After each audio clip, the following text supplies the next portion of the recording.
Ravi, cinema ನಟರ ಇದು ಆಚರಣೆ ಸಂದರ್ಭದಲ್ಲಿ ಎಲ್ಲೋ ಒಂದು ಕಡೆ ಅವಘಡಗಳು ಪದೇ ಪದೇ ಆಗ್ತದೆ. ಅವರ ಎತ್ತರದ ಕಟೌಟಿಗೆ ಹೋಗಿ ಹಾಲು ಸುರಿಯೋದು, ಇಂಥ ಟೈಮಲ್ಲಿ ಅವ್ರು ನೋಡ್ತಾನೆ ಇಂಥ ಘಟನೆಗಳಾದಾಗ ಇಂಥ ವಿಚಾರಗಳ ಬಗ್ಗೆ ಭಾಳ ಗಂಭೀರವಾಗಿರ್ತಕ್ಕಂಥ ಚರ್ಚೆ ನಡೀತದೆ.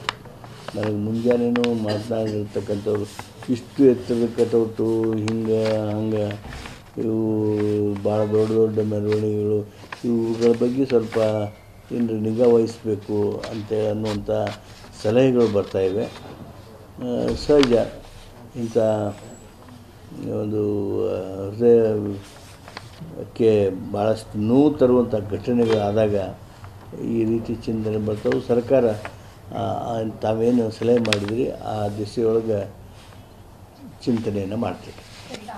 ತುಂಬ ಹೈಟ್ ಆದಾಗ ಈ ರೀತಿಯಾದಂಥ ಸಮಸ್ಯೆಗಳು ಬರೋದು. ಸರ್ಕಾರದ ಮುಂದೆ ಏನಾದರೂ ನೀವು ಹೇಳುವಂಥದ್ದಂದರೆ ಇಷ್ಟು ಲೆವೆಲಿಗೆ ಮಾತ್ರ ಕಟ್ಟೋಕೆ ಇರಬೇಕು ಯಾಕಂದರೆ ಅಭಿಮಾನ ಎಲ್ರಿಗೂ ಇರುತ್ತೆ. ಬಟ್ ಈಗ ಸದ್ಯ ಇಲ್ಲ, ಆದರೆ ಅಂಥ ನಿಯಮಗಳನ್ನು ಮಾಡಬೇಕನ್ನೋ ಅನ್ನೋದ್ರ ಬಗ್ಗೆ ಸರ್ಕಾರ ಚಿಂತನೆ ಮಾಡಬೇಕನ್ನುವಂಥ ಸಲಹೆ ಈ ಸಂದರ್ಭದಲ್ಲಿ ಕೇಳಿಬರ್ತಾಯಿವೆ.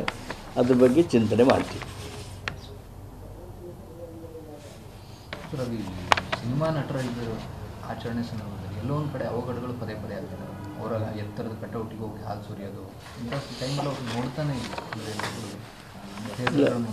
ಇಂಥ ಘಟನೆಗಳಾದಾಗ ಇಂಥ ವಿಚಾರಗಳ ಬಗ್ಗೆ ಭಾಳ ಗಂಭೀರವಾಗಿರ್ತಕ್ಕಂಥ ಚರ್ಚೆ ನಡೀತದೆ. ನನಗೆ ಮುಂಜಾನೆನೂ ಮಾತನಾಡಿರ್ತಕ್ಕಂಥವ್ರು ಇಷ್ಟು ಎತ್ತರದ ಕಟೌಟು ಹಿಂಗೆ ಹಂಗೆ ಇವು ಭಾಳ ದೊಡ್ಡ ದೊಡ್ಡ ಮೆರವಣಿಗೆಗಳು ಇವುಗಳ ಬಗ್ಗೆ ಸ್ವಲ್ಪ ಏನಾರ ನಿಗಾ ವಹಿಸಬೇಕು ಅಂತೇಳಿ ಅನ್ನುವಂಥ ಸಲಹೆಗಳು ಬರ್ತಾಯಿವೆ. ಸಹಜ ಇಂಥ ಒಂದು ಹೃದಯಕ್ಕೆ ಭಾಳಷ್ಟು ನೋವು ತರುವಂಥ ಘಟನೆಗಳಾದಾಗ ಈ ರೀತಿ ಚಿಂತನೆ ಬರ್ತಾವೆ. ಸರ್ಕಾರ ತಾವೇನು ಸಲಹೆ ಮಾಡಿದ್ರಿ ಆ ದಿಸೆಯೊಳಗೆ ಚಿಂತನೆಯನ್ನು ಮಾಡ್ತೀವಿ.